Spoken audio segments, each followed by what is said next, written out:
All right, you got to give me a 3, 2, 1 hike. Okay, we're caught in the simulation, in the snake pit. There's a lot going on.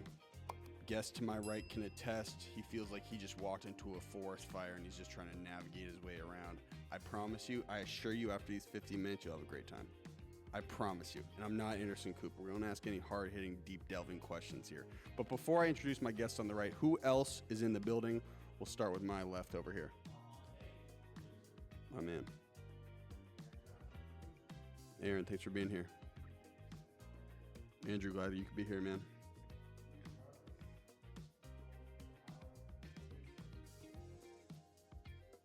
Incredible filmmaker, man. 100%. Now, I think on this show, in terms of like getting guests from Boston in Hollywood, I think we've done a pretty good job. But I feel like every week I find out there's one new person who's behind the camera in some aspect from Boston. And so I'm pumped to have Scott Rosenberg here, man. Thank you for coming. Absolutely. Happy to be here. Now, can you just give a quick synopsis of who you are and what you do? I am a screenwriter. Certainly, that was initially a screenwriter, and now I produce. How it was purely a screenwriter for many, many years, and then sort of got into television. And television, as a writer, you kind of become a producer. So I've done both, and I've been doing it, which is crazy.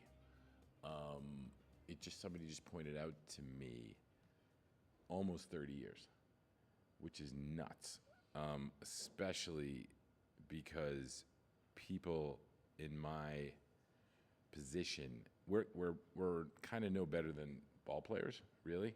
Dime a dozen. No. I'm saying, like, if you get 8 good years, traditionally you get like 8 good years. And the other day I was like, holy fuck, I've been doing this for so long. I mean, I'm old, but I also was like, not bad. I gave myself a little pat on the back because it's like honestly, I think my first movie was made in 1995, but I joined the Writers Guild, which is like a better barometer of, I think in 93 or 94, right? So how many? I'm a writer. I'm not a 27 math guy. Yeah. So which is crazy. Now, when you reflect, are you still in touch with some of the people you came up with in those initial years? Yeah, for sure. The business is so crazy. I mean, a lot of the people that I started out with, they were really talented people. People always say in our business, it's about luck. It's who you know, and it's about luck, are all the sort of tropes that you always hear. And there was a great quote from, I think it was Steven Soderbergh who said it, and he was like, luck equals talent plus perseverance. And I really believe that, because there were a lot of people when I was starting out that were super talented, but at a certain point they were just like, you know what, I can't, I've been trying for 5 years, and my girlfriend's pregnant, or I'm just not making any money, and I gotta bail. I gotta go back home and run the family plumbing supply business or something, and they piece. And then there's people that maybe had less talent, but they're just constantly hustling and said, I'm never giving up until I make it. And I think that is that the common thread for most of your cohorts now? Like, you guys just all had an initial 7 or 8 really hard years, but you just fucking thugged it out? I don't know about 7 or 8. It's different for everybody, but I think that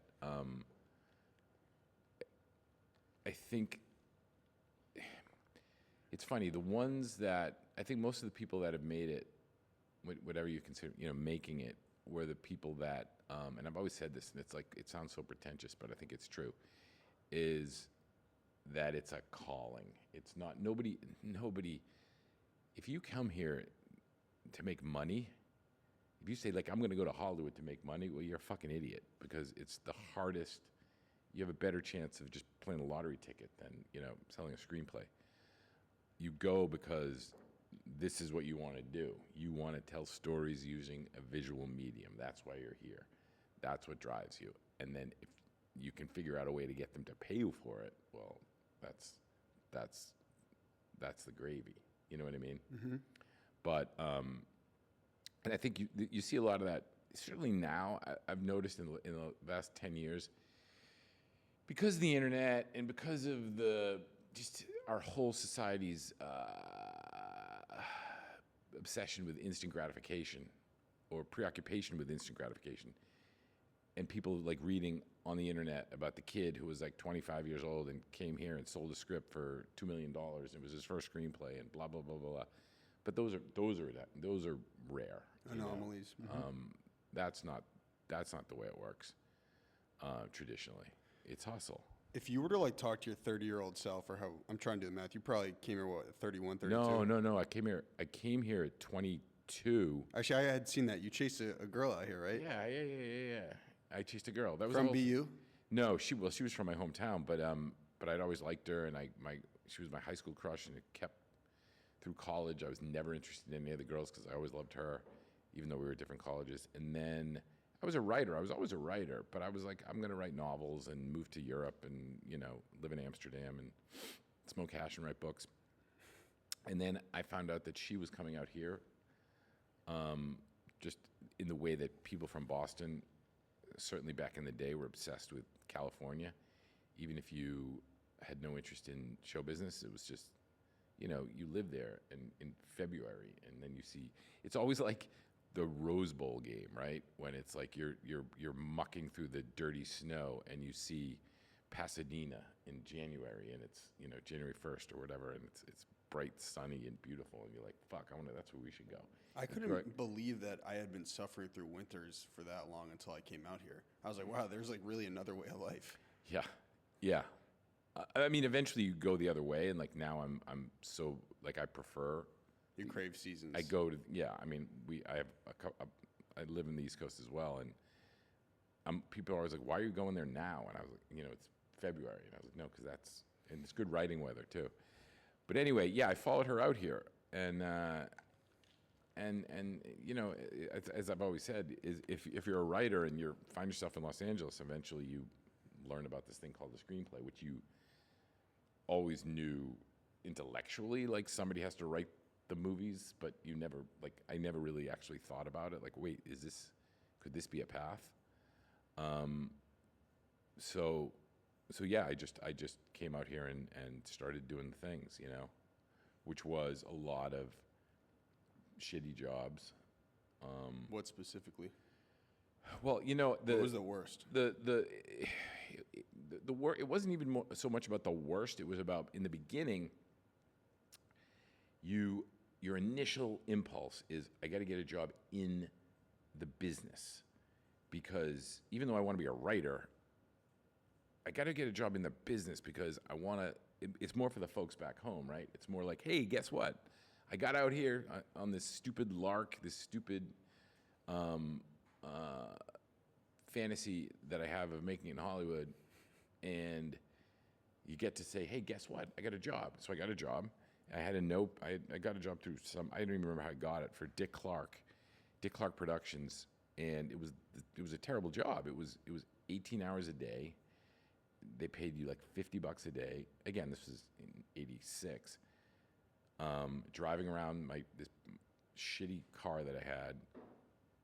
I was just a runner, is what they called a runner. So like they're making a show, so you have to bring the flowers to the guest star that week, and you're driving around, and like you were lucky to have that job, but when push comes to shove, you were making about $1 an hour, But it was more, and they were really long hours, and I went through a series of those kind of jobs that were like tangential to the business, but you're exhausted. And then all of a sudden I had this, and I couldn't write. I want to be a writer, but I was so tired. And then I had a bit of an epiphany, and it was just like, I don't need to do this. This is not going to help me. What I need to do is just work some shit job that had nothing to do with nothing. But then the minute I clock out, I'm not thinking about it anymore. You're absorbing. You're creative. So I can write. I can write. So that's what I did. I was a bartender. I was I sold these cookbooks. I just did a lot of shitty jobs. I drove a satellite truck all over the country. Like you were a door-to-door salesman for cookbooks? It was this thing called Gourmet's Choice. Man, I haven't thought about this in so long. We wore chef's jackets and the toques, right, and the chef's hats, and we would go door to door to businesses, and it was this book, and it was full of menus of all the participating restaurants, and there was this card, and if you put the card down at the end of your meal, you would get 10 to 15% off your total check for your whole party. I can't believe I can remember the wrap. Liquor included for these participating restaurants. It was a way that the restaurants would drive up. So we would walk into an office With the hat on? with the hat on and thing, and this was the scam. You would just go in, hi, you ordered you never made it past the receptionist. You ordered the lobster Newborg for 4 I have here, and like, what are you talking about? And I was Third Wheel Productions, right? Yeah, this is Third Wheel. Yeah, lobster Newborg for 4. No, we didn't. There must be some mistake. I'm actually kidding. I'm here to do a restaurant promotion, and then you just would go into. You're probably like scumbag. You'd go into your spiel, and it was like the book cost them $35, and we would get, I think, $9 on a sale. Commission, yeah. And if you sold 7 books, then you would get the 8th book. You would get the whole thing. But it was. I mean, I did it probably like 4 or 5 months. It really did prepare me for a life in Hollywood, because you were constantly trying to convince people to want something that they necessarily didn't want, which is a very apt metaphor for being a screenwriter. I was going to say, it's probably like one of the most important skills is a sales ability out here, right? Yeah, and it's a real bummer about it, too. I've always said it's a real bummer. There are some brilliant, beautiful writers who are, I mean, they're like low-functioning nerds, right? And they're not comfortable in a room, and it's always crazy, especially in television, when you're, but I guess in movies too, if you're pitching. So you go in a room like this, and you're like going to start pitching, and 75% of writers, there's a reason why they're writers, right? They're not really. They don't want to talk to you. They're not really comfortable, trying to do the whole dog and pony. And then they wind up making the executives nervous, and the executives are like, I don't know, it's a great story, but like, I don't know if I want to work with that guy, because he was sweating like crazy, and he was, but it is important. It shouldn't be important, but it is important. It's not important if you write a spec and your agent sends out the spec and people get to read it, and then they're just like, oh, this writing is amazing. But particularly in television, you would have to go pitch. You're pitching the show, you're pitching the season, you're pitching everything, and you have to walk that fine line when you walk into a room, and it's a bummer, because not everybody has it, but you have to walk that fine line between arrogance and confidence. They really want to know that that you've got some swag, which is so stupid, because it has nothing to do with nothing. But it makes them feel comfortable, that, okay, because we're not just buying his writing, we're just buying him and his potential ability to run a show or to work with actors or to. People also want to work with people they like. Well, for sure, yeah. So did you develop the swag out here, or do you feel like you were always naturally confident? I was always naturally confident, stupidly. I mean, it all came from, I always say that the lion's share of our confidence comes from our moms. Parental love, exactly. Mm-hmm. And that was what, I've always said, like my mother, the Jewish mother who, I broke a window. I broke the neighbor's window with a rock, and my mother would be like, look at that window he broke. He's the greatest window breaker in the world. What a gorgeous window. So, you go, I come out of that. There was nothing. There was never anything. There was never a girl that I thought I couldn't, oh my God, she's so beautiful and she's so smart, and you have no chance. You're a skinny little Jew with a big nose. But I always, and that just sort of carried over to Hollywood, which is, I always had this notion that I was gonna, quote, make it. You know what I mean? Even I Self-belief. just did a lot, and I don't think it was rational. In hindsight, there were no indicators. There was no reason for me to believe this, but for some reason, I just always. And part of it, which is maybe a good thing too, is like there was no fallback position for me. Like there was no, oh, if this doesn't work out, I'm gonna go to, I'll go to law school or I'll go work for, some brokerage firm or something. Like I sucked at everything else. Like truly, I'm not trying to be self-deprecating. Like I was incapable of. There was nothing else. I'm like, what would I do if I didn't? I know, I really couldn't. I could be the guy who gives out the towels at the resort. That would be cool. Pretty. Well, I would. People want to. Why do people want to make money so they can travel? So why not just have your job be where you travel, where people travel? I don't know. But that was part of it. That was definitely part of it. Part of the thing was, and I think that's important. I grew up with no money, and I grew up with no discernible talent aside from my ability to tell stories on a page. What did and your when you're in parents that position,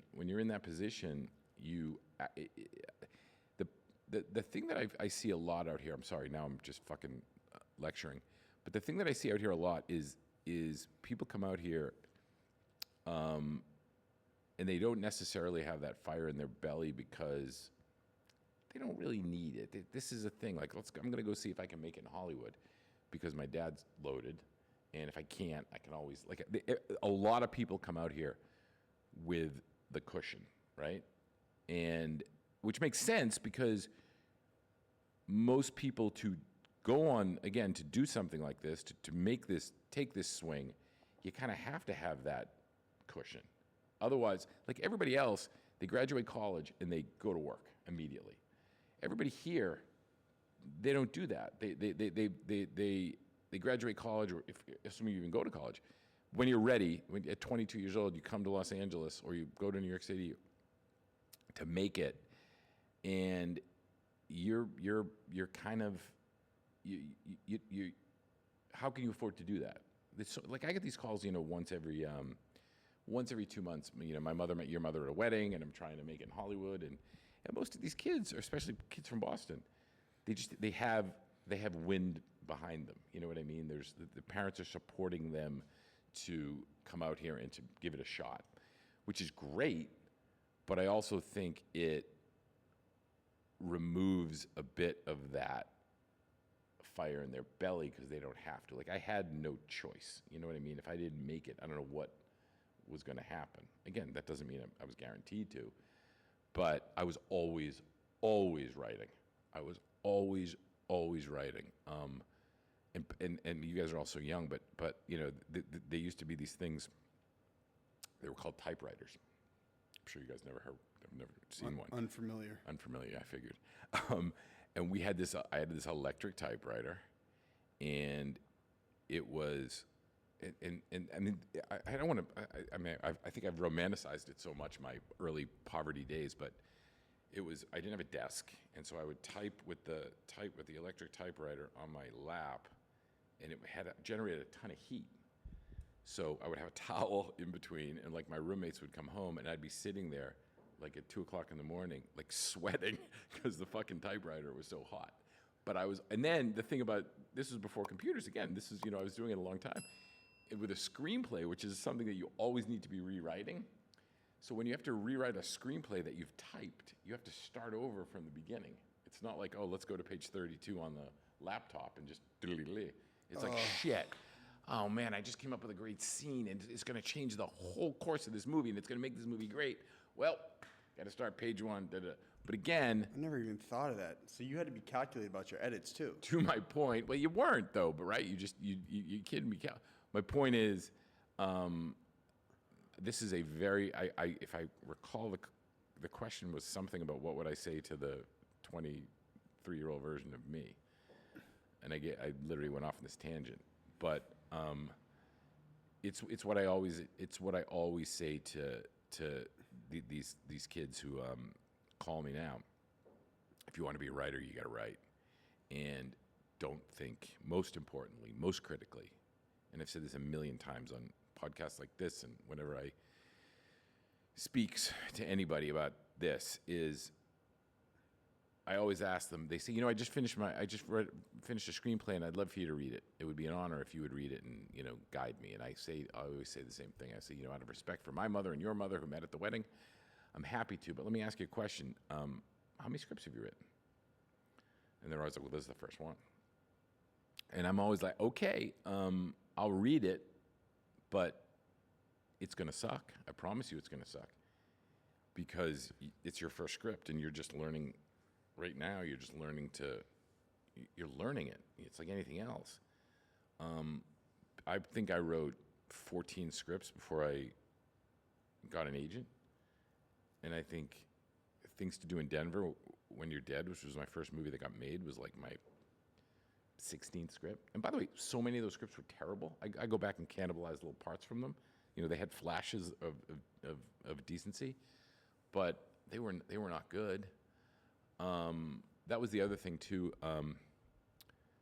That I had a professor at BU, and we had office hours or something. And at one point, he pulled open a filing cabinet, and he said, and it was packed. And he said, these are the first 20 pages of like 30 screenplays. And it put such the fear of God in me when I saw that. Like he'd only written 20 and then he stopped. And in that moment, I vowed that I would never start a screenplay without finishing it, even if it was going terribly, even if the script I was writing, like the movie that was the exact same thing came out, in the theater, and I knew it was useless. I would always finish. And again, you learn so much from your mistakes, And so yeah, it was just fighting my way through those. I always say, like, anybody can write the first 20 pages of a script, anybody. But it's page 70 that separates the men from the boys, right? It's a writer's discipline. It's really hard in the back half of that movie. Yeah, just finish. Now, when you reflect, do you think it was destiny that you got to this point? Are you big on manifestation at all? Like, wow, my life kind of seems like a movie, man. I really made it in this damn snake pit. No, I don't know so much about destiny as. There's been no forces or like weird, surreal situations you've been in. You're like, wow, like my life does kind of seem like a movie a little bit. I mean, anybody, I dare say, everyone feels like their life seems like a movie. I mean, how many times, especially when people find out what you do for a living. I mean, the cable guy who came over the other day because there was something wrong with the cable, and he was like, "Oh, he saw like whatever. There was posters that we had to sign for something. Oh, what do you do?" And I was like, let me tell you something. You want to know a movie? The shit that goes on at the cable. Yeah. I've heard that shit a million times. You hear it all the time, right? Every plumber, every exterminator, everybody. So I think everybody thinks their life is a movie. It's just sort of because we all go through. I mean, the human experience is so rife with tragedy and comedy and love and loss. So it all feels like a movie. I don't think mine is any more cinematic than others. So after however long your period of hustling was out here, when did you start to feel like you actually had traction career-wise? And what was it you were doing at the time to kind of gain the momentum? I mean, I came out when it finally happened for me. It came out really strong as far as. So I've been hustling for a long time. Had little things happen. Sold the script here. Got a job there. And then my father got sick with cancer and died, and I wanted to write about it. And so I wrote this movie Things to Do in Denver When You're Dead, and it was right when the Tarantino thing was starting to bubble up, and it was about chatty gangsters. And the whole thing was a metaphor for terminal disease. It was about these sort of past their prime gangsters in Denver, and they fuck up the job that they're supposed to fuck up. I mean, that they're supposed to do one last job. It's a typical thing, and they're all gonna die. Like they're all gonna get killed. The boss is gonna, and so it worked as kind of a metaphor for having a terminal disease, which my father did.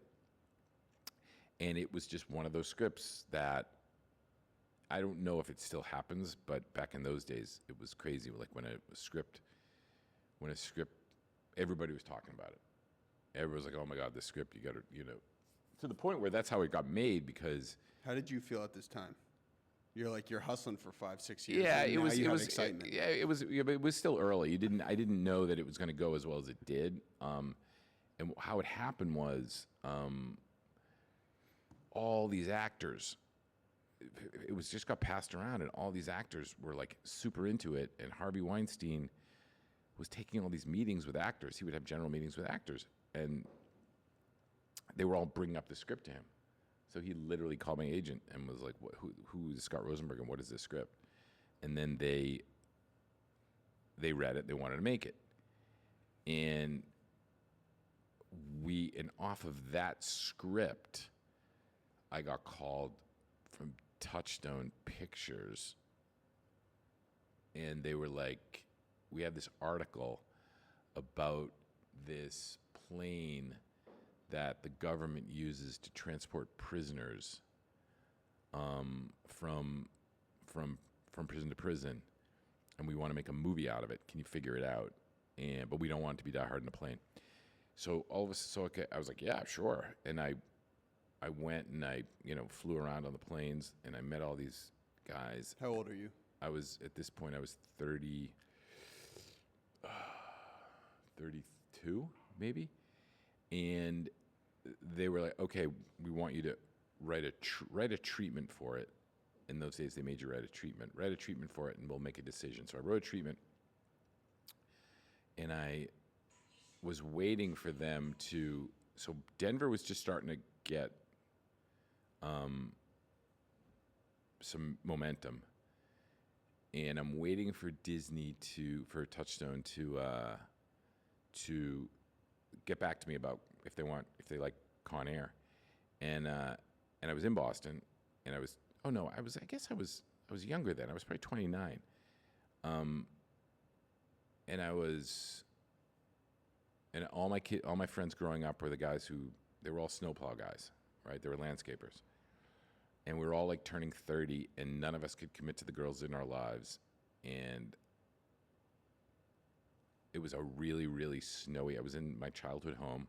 My father had passed away like 2 years before, but we hadn't sold the house yet. And I was like, I want to write about this. I want to write about this.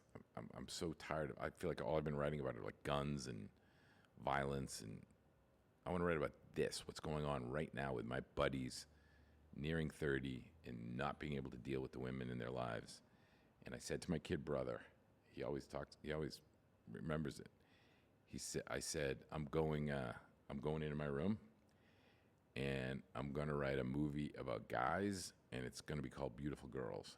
And I went in there, and I came out 7 days later with that script. I gave it to the guy who was producing Denver, who had always said to me, like, you should do like a diner kind of movie. And I said, well, just so happens. I did. The only thing I told him was, it's a movie about guys. It's called Beautiful Girls, and one of the guys has a St. Bernard called Elle Macpherson. And he was like, I got to read that. And then we sent that out, and it was this huge bidding war for that movie, which was really a tiny movie. It sold for a shitload of money. And then, so all of a sudden I was in this place where Things to Do in Denver When You're Dead, Beautiful Girls, and Con Air were all so completely different from each other. And at that point, because I think in large part because they were all so different, like nobody could believe like the same guy had written these three different things. And at that point, it was just like, I was good to go, And that was like that was my golden hour. This is your golden hour. It was crazy. It was crazy. How did life change? Shorties loved you, money, fast cars. All the cliches. And by the way, it was the 90s. So it was not the 90s. It was a very different time. It was a very, very different time. It was just everybody was having a good time, and there were no cell phones creeping in, and there was no internet, and you could just do what you wanted to do, and it was a super creative time. Because of all those things. I mean, I think in a large part, we're just living in a different. It's a really different time now, and I think it was more. You didn't have the. I think about it now. I mean, I know anybody. It's like you write. You're sitting down and you're writing, and you write for 10 minutes, and then you check your phone.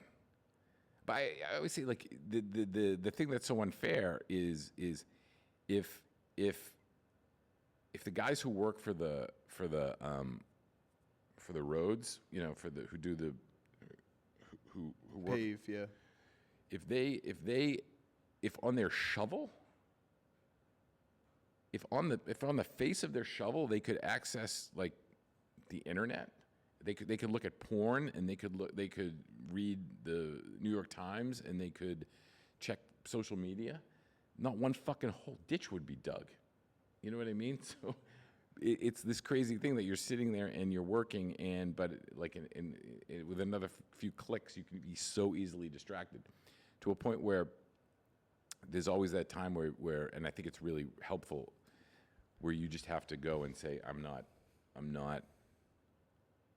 Or go to a place where there's no internet, or just really, it's a whole different, the level of discipline that is required now to really do your work. And what's funny too is when I had to research something back in the day, I know I sound like the fucking old man, but bemoaning the old days. But when I had to research something back in the day, I would have all this list of questions.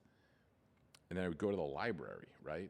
And you would wander through the stacks and pull out the book, because I'm researching Nazi Germany, and you pull out the book in Nazi Germany, and then next to it you would see, I don't know what this library is, but just for the sake of this comment, next to it you would see how to make wedding cakes, or across the aisle how to make wedding cakes, and then you pull that. Just because, wow, I didn't know how. And then all of a sudden it occurs, like, wait a minute, this would be so cool if the Nazi, his hobby, was making wedding cakes. And so you would have this. Whereas now, you go to your computer, you Google Nazi Germany, and you're there, and and that you get what you need, and you walk away, and there's no. It's. You think there's a lack of imagination now? It's just no. It's just It's just so. It's just such a straight line. There's no room for for any kind of circuitous discovery, which was always. And you're lazy, so you just want to. I need to know what I need to know. I need to know how old Joseph Goebbels was when he met Hitler, and I find that in 5 seconds, as opposed to. In the old days, I'm like wandering through the library looking for the Joseph Goebbels birth date, and then I stumble upon, to continue the ridiculousness of my thesis, I stumble upon the wedding cake book. But there's a benefit to having access to information. Like I'm saying, of course, there's a benefit, but there's also a downside. That's my point. That's all I'm trying to make. Is the point. I get it. Do you ever feel overstimulated by your phone? Overstimulated is not the right word. I feel it's hardly stimulating. It's there. It's always there. It's always present. And when I lost it or when I broke it, we've all broken them. And when you break it or lose your phone, there's that instant, oh my God, how am I going to survive? And then you discover that in the 2 days or that until you get it back, there's a kind of this weird kind of peace and liberation. And I mean, I really miss that thing, but wow, this is so nice not to the noise. When you go down the vineyard, do you shut it off? Or? The noise. No, I don't shut it off anywhere. Don't shut it off, man. So it's always on you. Wish I did. What do you think that's doing to the psyche of people my age and younger, growing up with phones as opposed to people? It's the phones. It's the. Listen, the phones is one thing. It's the social media, right? I mean, the texting and all that is. But the social media, which is just predicated on your people your age, because it's even people my age. You're in a constant state of FOMO, right? No matter what, man. I have this beautiful house in Martha's Vineyard, and I was this summer, and it's like COVID is over relatively speaking, and I was sitting in this beautiful house in Martha's Vineyard, overlooking the water, that I earned purely through my imagination, right? Again, grew up on food stamps. Earned this purely through my imagination. And my kids, I'm an old dad, I have young kids, they're running around this great lawn, and my wife is looking beautiful in her bikini, and I have all these friends coming to visit, ocean, beautiful, drinking a very, very cold Budweiser, and I'm looking at my phone, and I'm looking at Instagram, and I'm like, fuck, why am I not in Spain right now? Those guys are in Spain, and I should be in Spain. And like, that is a terrible, terrible way to be. And I think, and by the way, it's fine for me because I'm old and I'm settled, but I can only imagine, and I've had unbelievable experiences and a crazy life. But if you're like a 14-year-old girl, and all you're looking at, not that they care about being in Spain, but all they're looking at is, what all their other friends are doing. Like, the shit was invented to make you feel bad about yourself, no matter how wonderful your life is. It just is. You never knew what other people. You guys probably have never lived in an age where if I didn't like talk to somebody, I didn't know what they were doing. I didn't know where they were. So are you not going to I know where everybody is. I know where I can tell you, even people I don't know. Like, I just know where. I know where the fucking what's his name, Barstool Sports guy is. Like, I'll tell you where he is right now. He's in Iowa. Montauk. And George Clooney is in Venice, and my cousin Faith is on a boat in Corpus Christi, and like, who needs to know all that? And by the way, all that sounds better than what I am sitting here with you guys. So that's my point. In the freezing cold warehouse. In this weird cold warehouse. But you know what I mean? So that's my point. Like, I do think, to be serious for a second, like, I do think it is not going to have a good long-term effect, particularly on kids growing up in the shadow of, and even you guys who you're young, but you're not, like, now it is. Like, my kids are 5 and 7. I was going to say, what is your policy with them? They're not, they're hyper. You can't keep it. They don't have a phone, but they're so hyper aware of just everything. And my 7-year-old can Google, he can Google the shit out of anything, and they're YouTube and this and that, and it's that weird. Like, my 5-year-old is like, and I'm not the first to say this. We do allow them to look at the iPad, for like a half an hour a day, and I came upon her the other day, and I'm like, what do you? I heard this noise. I'm like, what are you watching? She was watching 2 girls play with Barbie dolls, and then literally, if you were making this movie, you'd like, there'd be my face as the camera slowly dollies into the realization that my daughter is watching 2 girls play with Barbie dolls, and then the camera would pan slowly over to her pile of Barbie dolls, her real pile of Barbie dolls, sitting in a pile there that she's not playing with. She's watching these 2 girls on the internet playing with Barbie dolls. So if you extrapolate that into and make it, just think about wider what it's doing to the culture. We're all just watching other people do fun stuff, and I don't know how that is helpful. That situation kind of sounds like the plot of the next Jordan Peele movie a little bit. Right. Now, how do you think that will affect film? Let's try to be an optimist, Scott. Oh, I'm how it will affect film. I think that's the great thing about it is it feels suddenly. Again, in my day, it was so it seemed so impenetrable. Like there's no way you could make it. There's no way you could.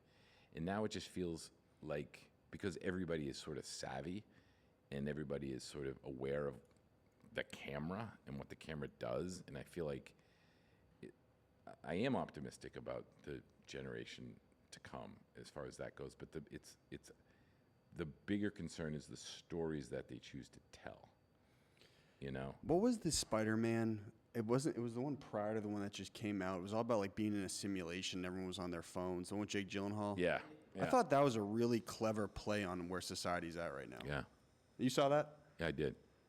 I don't remember it, but I did see it. I think I liked it. He's a big vineyard guy too. Sure is. I work with him.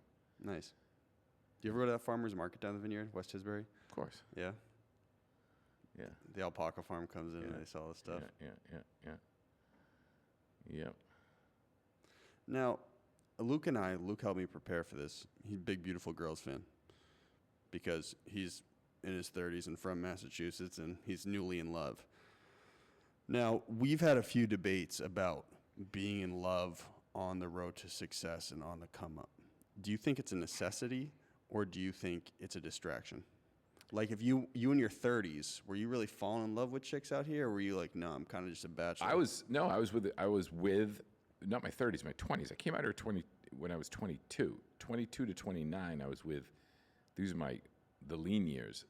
I was with my girl, the girl that I chased out here. The girl that I chased out here. I'm saying lean years. You mean like physically lean? No, I mean I was physically lean, but that's not that was just because I was starving. Understood. No. I'm saying my dues-paying years, living in the apartment with 4 other dudes, like that whole thing, and I had Trish, and Trish had, like, she was a civilian. She had a proper job. She was making money. She could help to feed me, and she would provide me with love and support. And I wasn't interested in running around. And A, I couldn't afford to. B, the girls out here, to paraphrase Bruce Springsteen, it was something like, the girls are pretty, but they don't want to know your name. That's what it was like. They don't give a fuck about you out here if you're just some poor schlub eating lettuce sandwiches. But so the fact that I had this girl was amazing. And she was nurturing, and she was lovely, and she was kind, and she was sweet, and she was supportive, and she made me believe in myself. And the second I made it, I dumped her ass and went chasing actresses. And I am not proud of that at all, but that was just how it was terrible. I mean, in hindsight, again, although I can't say I would ever change it, how am I going to change it? I was 30 years old. All of a sudden, I had more money, and I had money that I couldn't imagine. And you're working with all these people and these girls, again, and it was a different time. So you act, the man is never as big as the message he wishes to impart. Like, I look back and it's kind of embarrassing, and I broke her heart. But have you spoken with her since? Yeah, of course. But had we got married back then, it wouldn't have survived. So I mean, I ran around way past my sell-by date. I got married at 50, so I had some crazy 20s, some crazy 30s, and some crazy 40s. But which is great. But the downside is now I'm raising these kids until they put me in the ground. I think there's a benefit to that though too. As I said, my dad is when he had me was 48. Yeah, and I think you have a different perspective to give your kids than You totally have a young dad. you totally have a different. And you're perspective. sitting on money now. It's not like you have to be working as hard. Right. And also, more importantly, if we had, you know, gotten together and had children when I was 29 years old, I'm sure I would have been like, all right, I got to go figure out something to. I got to support these people. I wouldn't have the luxury of like, I'm just gonna be a bartender and write screenplays at night and hope that I make it. You know what I mean? So I think that was part of it too. There was definitely a degree of ruthlessness of this. The only way I'm gonna make it, the only way I'm gonna survive is if it's just me that I have to take care of. You know. You feel that way, Luke? So wait, you're in love or you're? Let's not expose him. Oh right, I got a shorty right now too. So does Andrew. Yeah, but you come out here, I definitely had the mindset of like, I'm all about the hustle. And then life happens and you're like, I mean, this is just a few months, but you're kind of like, all right, it's more complicated than the dream that I composed for myself. But I think at the end of the day, I would have the same ruthlessness. I relate to that feeling of like, if I have to cut some ties here to get where I want to be, like, Yeah, I mean, it's not like again, it's not like you don't have to do that to make it. Like nobody gives a shit about your personal life. What I meant was, it was just about, you know, being able to put money on the table, put food on the table. Rather, if I had a family, it was very different. Like I could. It's one thing for me to live in squalor while I'm trying to make it, but you know, I couldn't expect that of them. But yeah, it's certainly not going to affect like, oh man, we can't. I mean, no disrespect, you're a good-looking guy, but like nobody's going to be like, oh my God, he's got a girlfriend, I can't hire him because I want to take him out to, you know, it doesn't work like that anymore. See, I'm trying to be as simple as possible. Like, I have the conversation with my friends all the time. It's like, if you have a girlfriend, you're not out chasing shorties. And so I guess you're less distracted, but you're not as much in savage mode if you have a girlfriend. You feel more comfortable. So I'm wondering, what's the better of the two? Does that make sense? Yeah, it makes sense. I think I don't know why it has to be binary like that. I think that you can still be a savage and have a girlfriend. Like I don't think it like does it. I do think it pulls from your power a little bit, Scott. Does okay? Okay, ninja. Ah! Yeah, I listen. I feel like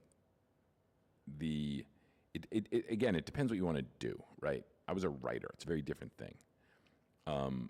So as a writer, it's the what's critical is for there not to be distractions. That was not the reason I was with her. I loved her, but the last thing I was doing was, especially when you're in your 20s and you're just starting out and you're a writer and you have to work, the only time you can write you have a day job. So the only time you can write are nights and weekends.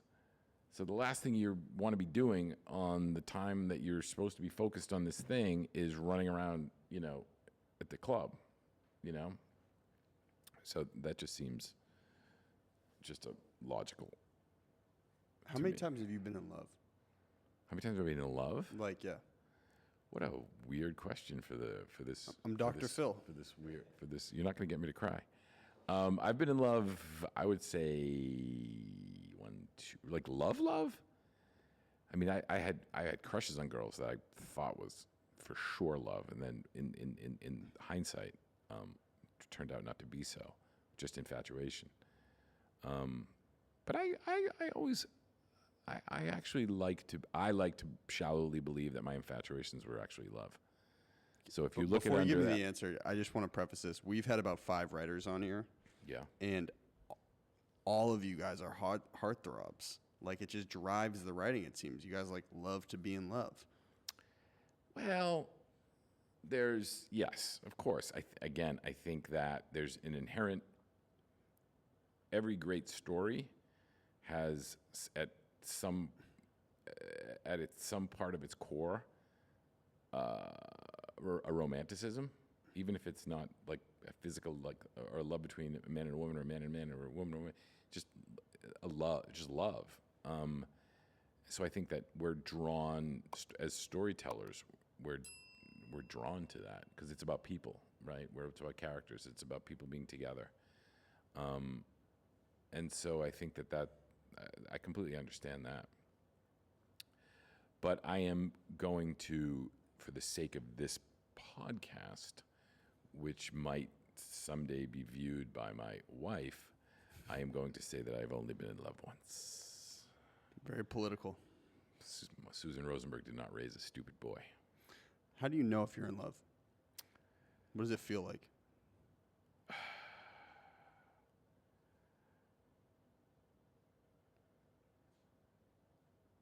What did Charlie Brown say? It takes all the taste out of peanut butter. Unfamiliar. I've never heard that. Yeah. What is it? Just like, damn, this is amazing. Like, It's what is love? Have you been in love? I don't know. That's why I'm asking you. What's your longest relationship? 1 year. 1 year? How old were you? 8. But it felt real at the time. Fair enough. Fair enough. I'm in a relationship right now. And so I'm trying to dissect my brain. A girl that you met out here? Yes, but coincidentally, her family lives on Martha's Vineyard. Really? Mm-hmm. What's her name? In Edgartown. I can't, come on. Oh, I can't be blasting that I out. mean, you dropped the dime on the Edgartown part. Yeah. It's always post-production. Right. What was the question? How do you know when you're in love? How do you know? What does it feel like? I mean, I really think that you. I think that it's. You just aside from the obvious, no. It's when you receive really, really good news. There's people that you want to call. When you receive really, really bad news, there's people you want to call.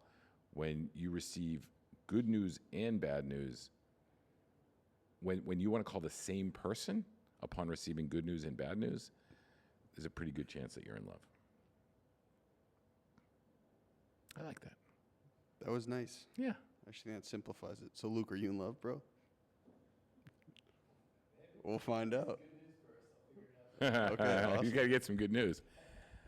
Yeah. Understood.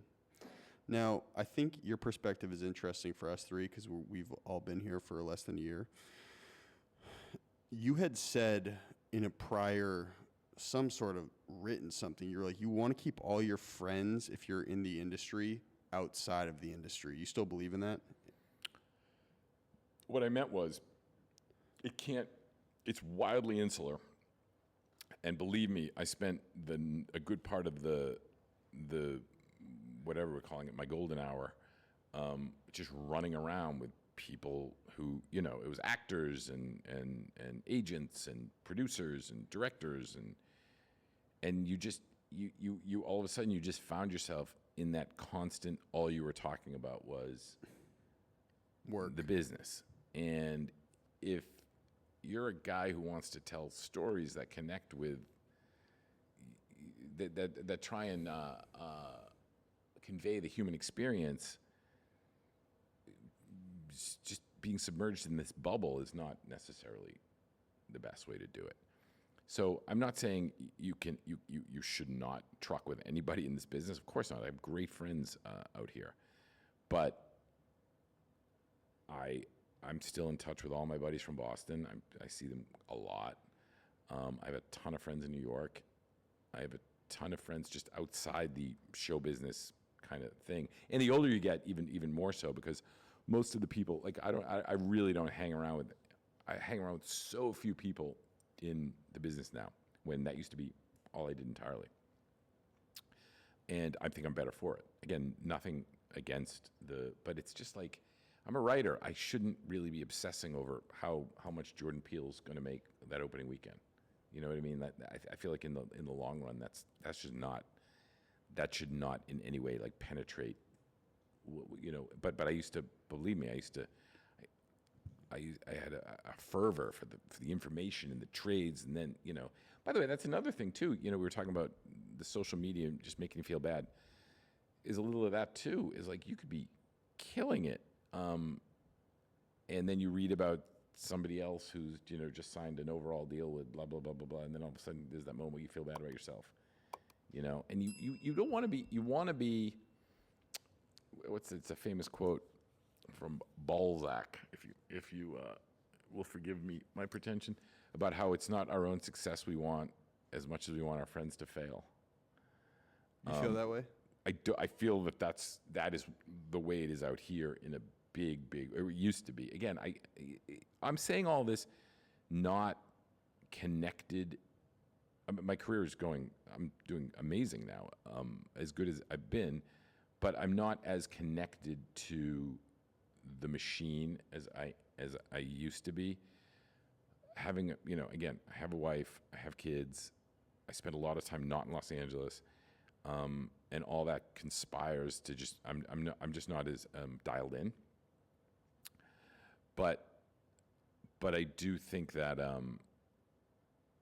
so it's hard for me to adequately, be able to assess that.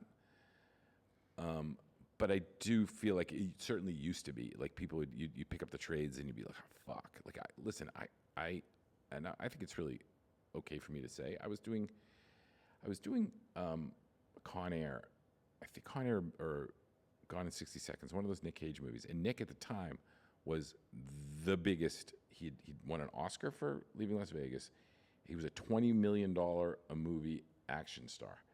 So he had it. He was just firing on all cylinders. He had the whole 360, right?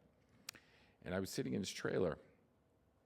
His trailer was 4 times the size of this room. Like it was a compound, his trailer, and we're on location. And I remember this, he was like bemoaning to me why he wasn't Tom Cruise.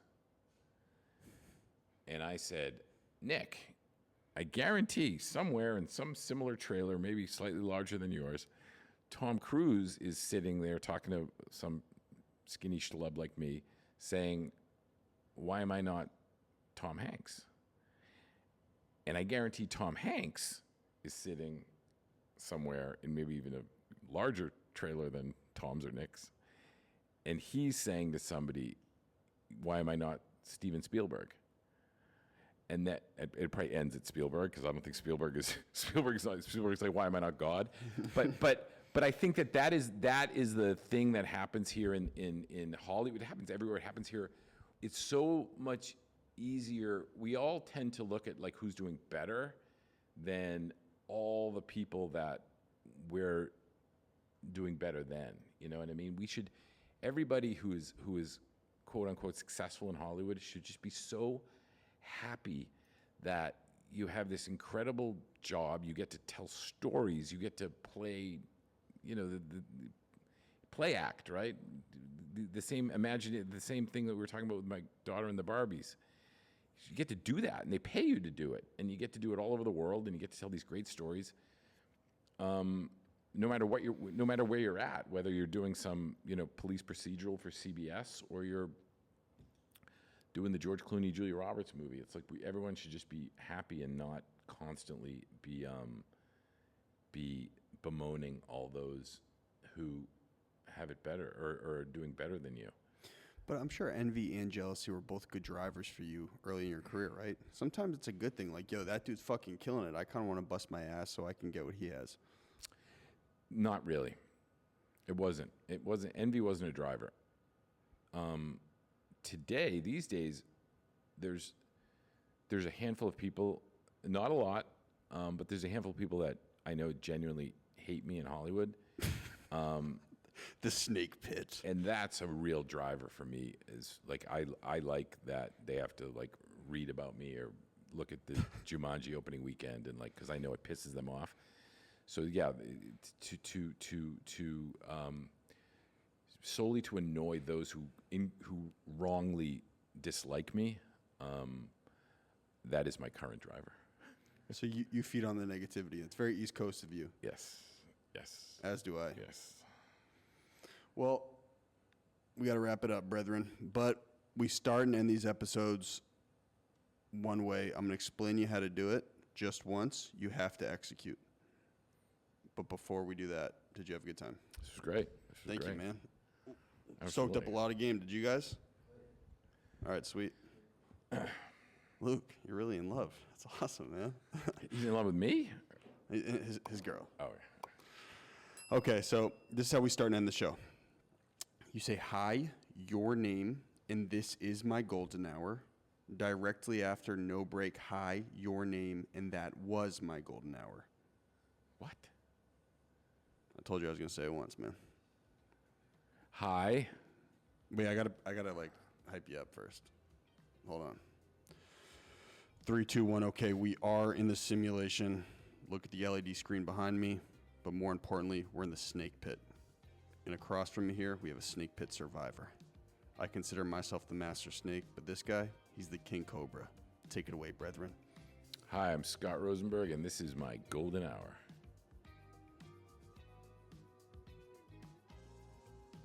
Come on, cobra. Come on, cobra. This is my golden hour. Then hi, I'm Scott Rosenberg. That was my golden hour. I thought you were gonna hype up the second part. Oh, you want me to hype that up No, too? no, 'cause not I at love all. to do it. Not I at love all. to Not promote. at all. Not at all. Okay, all Enough right. of your hype. All right, snake pit done. Hi, this is Scott Rosenberg, and this was my golden hour. That was Scott. That was. Hi, I'm Scott Rosenberg, and that was my golden hour. All right, for content, snake pit. All right, cool. What? Snake pit. It's my little bit. I say Hollywood.